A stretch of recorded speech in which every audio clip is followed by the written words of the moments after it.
Hi అండి. ఈరోజు మీకు మంచి రెసిపీ చూపిస్తాను. ఏందనుకుంటున్నారా? చికెన్ ఊరగాయ అనమాట.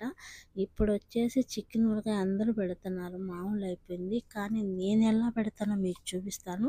మీకు కానీ ఈ వీడియో నచ్చుంటే మీరు కూడా ఫాలో అవ్వండి. ఓకేనా?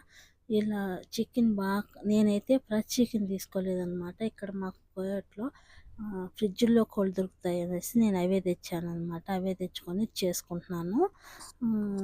బాగా చిన్న చిన్న ముక్కలుగా కట్ చేసుకొని, బాగా క్లీన్ చేసుకొని, ఉప్పు, పసుపు వేసి బాగా కడుక్కోవాలనమాట. కడుక్కొని వాటర్ అంతా వంపేసుకోవాలి. వాటర్ అంతా అయిపోయిన తర్వాత మళ్ళీ ఉప్పు, పసుపు వేసి పొయ్యి మీద పెట్టుకొని నీళ్ళు ఇనికిపోయేంత వరకు చికెన్ బాగా ఉడకబెట్టుకోవాలి. చికెన్ నీళ్ళన్నీ వినికిపోయిన తర్వాత మనం ఒక బాణట్లు తీసుకొని మనకు సరిపోయినంత ఆయిల్ వేసుకొని చికెన్ ఈ మాదిరి దోరగా నేను చూపిస్తున్నాను కదా, ఆ విధంగా బాగా మంచిగా గోల్డెన్ కలర్ వచ్చేంత వరకు ఫ్రై చేసుకోవాలి. అన్నీ ఫ్రై చేసుకున్న తర్వాత అదే బాణట్లో అదే నూనెలోనే మనం అల్లం పేస్ట్ ఉంటుంది, అల్లం పేస్ట్ కూడా వేసుకొని పచ్చి వాసన పోయేంత వరకు ఫ్రై చేసుకోవాలన్నమాట. ఇది ఫ్రై అయ్యేలోగా దీంట్లోకి ఏమేమి మసాలా కావాలో చూపిస్తాను రండి. కొంచెం మెంతులు, జీలకర్ర, ధనియాలు, చెక్క, మొక్క, కొంచెం మిరియాలు, బిర్యానీ ఆకు అంతా అన్నీ బాగా ఫ్రై చేసుకొని పొడి కొట్టుకోవాలన్నమాట.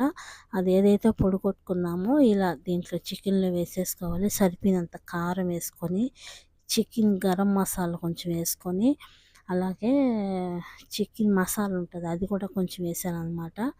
అన్నీ వేసేసుకొని ఉప్పు కొంచెం వేసుకొని మనకి ఎంత కావాలో అంత అన్ని పొళ్ళు వేసేసుకొని, ఈ మసాలా పొళ్ళని నూనెలో వేస్తే నూనెలో మాడిపోతాయి అనేసి నేను అన్ని చికెన్లోనే వేసుకుంటున్నాను అనమాట. కొంతమంది మసాలా కూడా వేసుకుంటారు, నేనైతే అన్ని చికెన్లోనే వేసేసుకుంటున్నాను.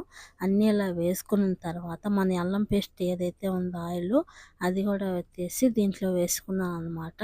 ఈ చికెన్లో గుమ్మరిచ్చేసుకున్నాను. వేసేసుకొని అన్నీ కలబెట్టుకొని 2-3 నిమిషాలు పొయ్యి మీద అలా ఉడకనిచ్చాను అనమాట. అలా ఉడికితే మసాలా ఏదైతే ఉందో అది కూడా బాగా పడుతుంది అనేసి నేను కొద్దిసేపు ఉడకబెట్టాను. ఉడకబెడితే అన్ని మసాలా పచ్చివాసన పోయి మిరప్పొడి అంతా బాగా కలిసిపోతుంది.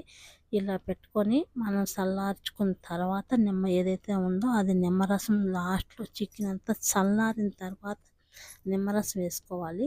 అంతవరకు వేయకూడదు అనమాట. వేడి మీద వేస్తే చెడిపోతుంది. మనకి ఊరగాయ ఎంత చల్లారిన తర్వాత ఎంత నిమ్మరసం కావాలో నేనైతే 3 నిమ్మకాయలు తీసుకున్నాను. నేను 3 కేజీల చికెన్కి 3 నిమ్మకాయలు తీసుకున్నాను అనమాట. చూసారా, మా ఫ్రెండ్ వచ్చేసి ఇలా నిమ్మరసం పోసేసి బాగా కలిపేసింది అనమాట. చాలా బాగా వచ్చింది. ఈ మాదిరి మీరు కూడా ట్రై చేయండి. చాలా రోజులు నిల్వ కూడా ఉంటుంది అనమాట. టేస్ట్ అయితే చాలా బాగుంది. ఓకే అండి, వీడియో నచ్చుంటే లైక్ చేయండి, షేర్ చేయండి, సబ్స్క్రైబ్ చేయండి, మన ఛానల్ సపోర్ట్